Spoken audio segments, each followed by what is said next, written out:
Magandang umaga po. Ako si Dang Miklig. Gusto ko lang i-share kung paano ako nag-umpisa sa Santee Barley. Una po, nakilala ko si Sir Eric sa Facebook. Tapos nini-network niya ako doon.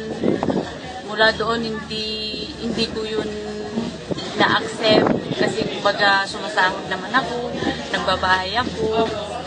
Sa isip ko, pag matapos ko yung bahay ko, 2 to 3 years mag-retire na ako bilang may bahay na akong titirhan.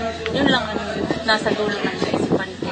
Pero talaga kung iisipin sa kaibuturan ng aking isip, paano yung araw-araw kung ikabubuhay pag ako'y nag-retire na. Minsan naisip ko, siguro hindi naman ako pababayaan ng mga anak ko. Pero actually, siguro lang yun na walang kasiguraduhan. Nung pumunta sila ng Singapore, naipaliwanag niya sa akin ng one-on-one kung ano ang networking, especially ang Santee Barley. Kasi before that pala, nag-seminar ako 2 times sa Global. Okay naman ang networking. Kaya lang hindi ko talaga yun masyadong niyakap hanggang sa mayroong isang taong personal na talagang in-order ako para ipaliwanag with matching free coffee in Singapore, Vigo City. Napaka-memorable na gabi kasi sa Singapore, sabi ng amo ko, there's no free in Singapore. So, masyado kong sineryoso yung kape, plus yung kinento niya na nung maintindihan ko siya, posible palang may pag-asa na mabago ang buhay, na hindi na maghintay ng 3 hanggang 5 taon bago mag-retire bilang domestic helper.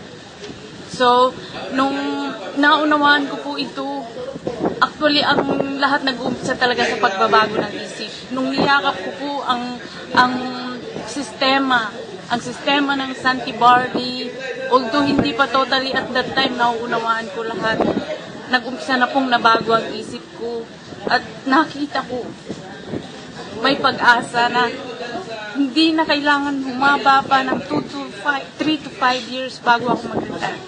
So, nilagyan ko po ng time frame ang sarili ko that within 2 years, kasi bago po yung kontrata ko, so nakakaya naman sa employer ko na hindi ko yun nyariin, and at that time siguro, at sigurado na ako hanggang doon na lang ako domestic helper. Kung bibilangin ko yung time bilang domestic helper ako, 20 years plus na po yun. So I think enough na yun para sa akin.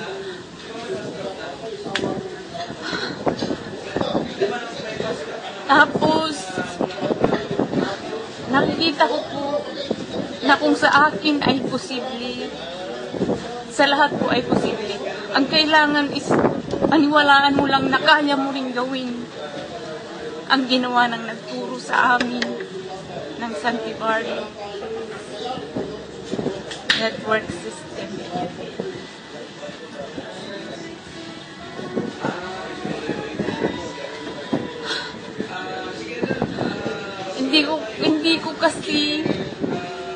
Hindi ko kasi maisip na lahat ng ito ay mangyayari this year. So, ang sinasabi ko po lalo na sa mga bago pa lang na nagpapamilya tapos nasa abroad, maliliit ang mga anak niyo. Napakaganda po ng system na ito na hindi nyo nahintayin na maging kagaya ko.